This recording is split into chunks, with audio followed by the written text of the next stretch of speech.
Assalamualaikum warahmatullahi taala wabarakatuh. Selamat pagi anak-anak semuanya.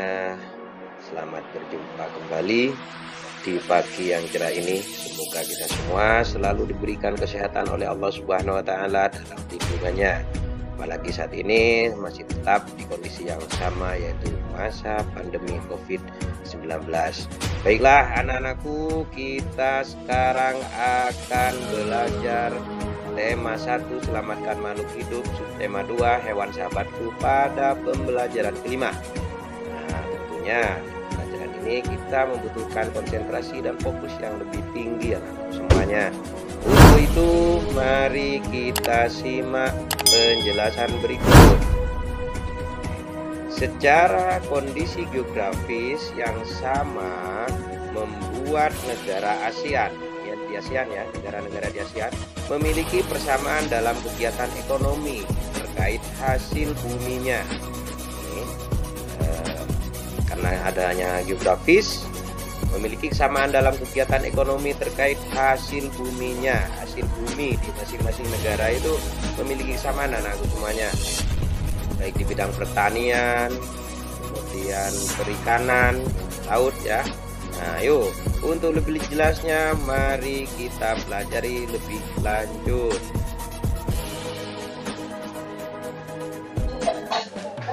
Beberapa negara di Asia Tenggara memiliki pertumbuhan ekonomi yang cukup pesat. Misalnya, Singapura berkembang menjadi negara pelabuhan ramai, Brunei menjadi negara kaya menghasilkan minyak bumi yang melimpah, Malaysia menjadi negara maju karena mempunyai landasan ekonomi yang kuat. Berikut kegiatan ekonomi negara-negara ASEAN. 1. Malaysia. Komoditas utama ekspor Malaysia yaitu pertanian dan hasil tambang. Sebanyak 40% dari penduduk Malaysia bekerja sebagai petani. Hasil pertanian yang utama adalah kelapa sawit, kopra, teh, karet, lada, dan padi. Kelapa sawit menjadi salah satu komoditas ekspor utama. Selain itu, hasil tambang yaitu timah menjadi komoditas utama ekspor Malaysia.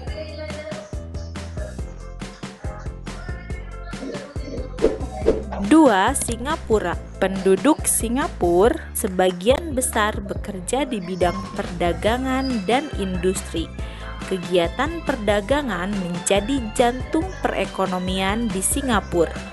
Pelabuhan Singapura menjadi jalur transit barang-barang dari negara-negara di kawasan dunia. Hal inilah yang menjadi sumber devisa yang cukup besar bagi Singapura. Komoditas utama Singapura yaitu mesin dan peralatan, termasuk elektronik dan telekomunikasi, obat dan kimia lainnya. 3. Brunei Darussalam. Brunei Darussalam merupakan negara penghasil minyak bumi dan gas alam yang menjadi sumber devisa terbesar negara. Ladang minyak Seria penghasil minyak terbanyak di Asia Tenggara. Brunei Darussalam termasuk negara di Asia Tenggara yang kaya, dengan pendapatan per kapita penduduknya paling tinggi. Negara ini memiliki istana yang besar dan megah.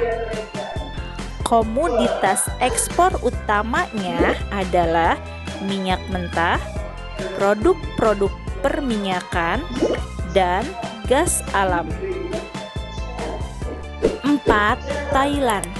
Kegiatan ekonomi penduduk Thailand adalah pertanian, perkebunan, pertambangan, dan perindustrian.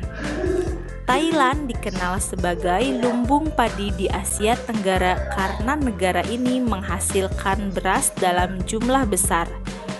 Thailand juga menghasilkan sayuran dan buah-buahan yang berkualitas baik. Hasil perkebunannya adalah kayu jati. Hasil tambangnya adalah timah dan mangan. Penghasilan devisa utama Thailand adalah dari industri pariwisata. Tahukah kalian, Thailand dikenal sebagai penghasil durian di Asia Tenggara. 5. Myanmar. Myanmar adalah negara agraris dengan mata pencaharian sebagian besar penduduknya adalah bertani. Hasil utama pertanian Myanmar adalah padi. Selain pertanian, kegiatan ekonomi lainnya adalah perkebunan dan pertambangan. Hasil perkebunan Myanmar adalah tebu dan kayu jati. Hasil pertambangannya adalah seng, tembaga, emas, perak, timah, dan minyak bumi.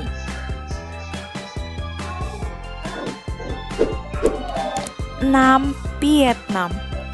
Vietnam merupakan negara agraris.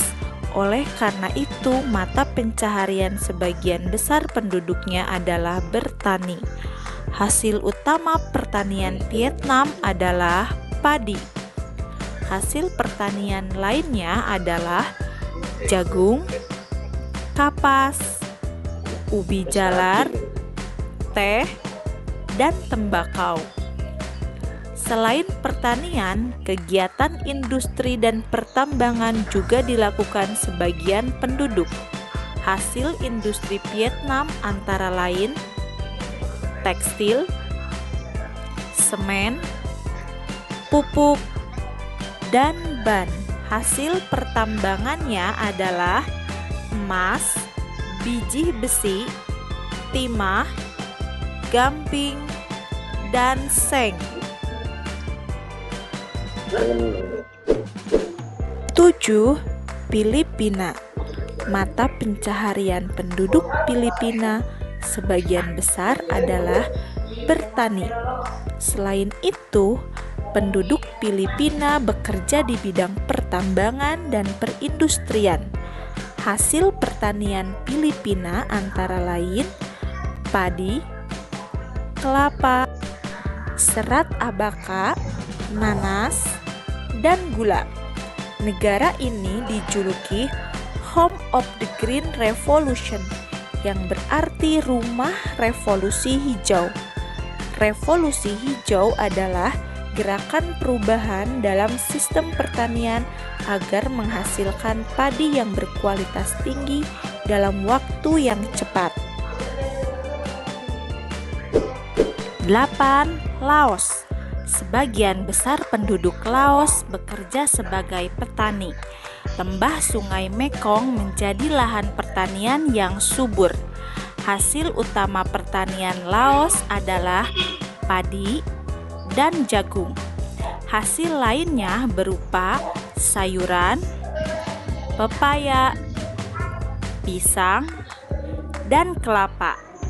Selain pertanian, kegiatan ekonomi penduduk Laos lainnya adalah beternak.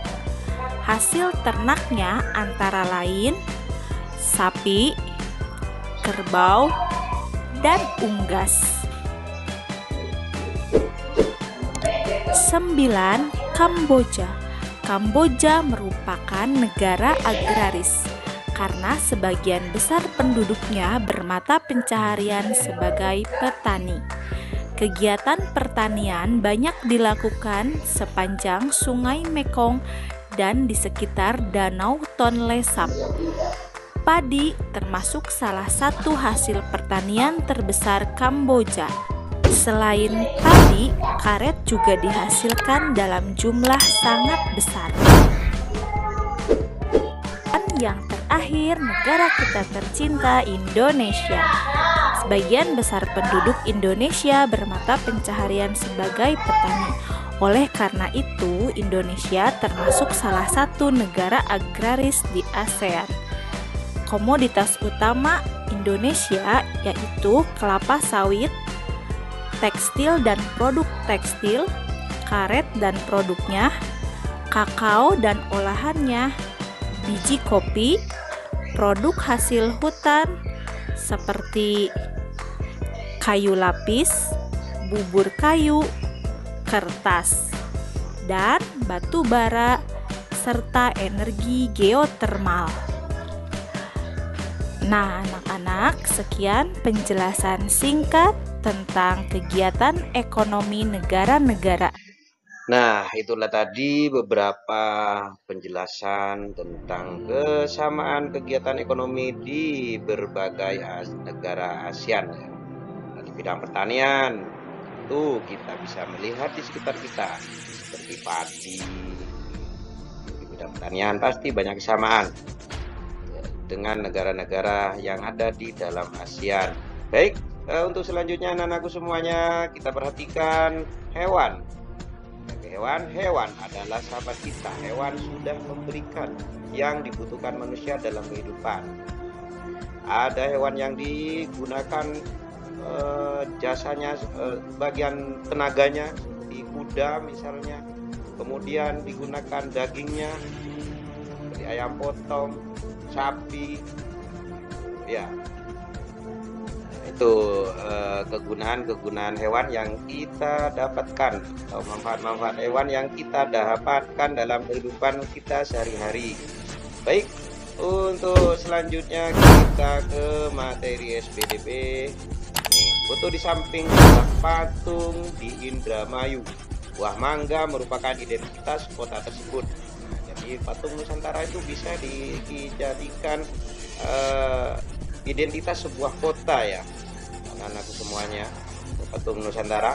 Kemudian begitu pula dengan patung rusa, banyak seniman menggunakan benda atau makhluk hidup di sekitar sebagai inspirasi mereka, dijadikan identitas sebuah kota. Patung apa yang kamu buat? Nah, di materi sebelumnya, yaitu pada pembelajaran 2, kamu sudah menentukan model patungmu.